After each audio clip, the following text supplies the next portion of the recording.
হয়ে যাবে। এই কথা আমি আমার বাবাকেও আজ অব্দি বলি নাই, আজকেই প্রথম বললাম।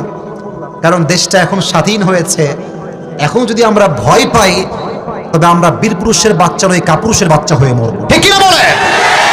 তা আমি তখন নিয়ত করলাম যে কথা আমি বলেই ছাড়বো, বাট স্ট্র্যাটেজি চেঞ্জ করতে হবে, মানে গ্যাপে গ্যাপে মারতে হবে। অর্থাৎ সব কথা স্পষ্ট না বললেও ইঙ্গিতে তো বলা যায় যুবক ভাইরা, ঠিক কিনা বলো? তো সেই সময়টা চেঞ্জ হলো 5 আগস্টের পর। এখন আমাদের কথা একটা, কোন দল পতন ঘটেছে মানেই সেই দলকে আমরা গালি দিব তা নয়। আমাদের কথা একটা, তওবা যে করবে সে আমার ভাই হয়ে যাবে, এবং আমরা সবাই মিলে আগামীতে ইসলামের রাজ কায়েম করব, করের রাজ বাংলাদেশে কায়েম করব, ঠিক কিনা বলেন? তা আমি যে হাদিসটা আপনাদের সবাইকে বলছিলাম, নবীজির যেদিন ইন্তেকাল হবে এই বিষয়টা নিয়ে আমি সাইদি হুজুরের একটা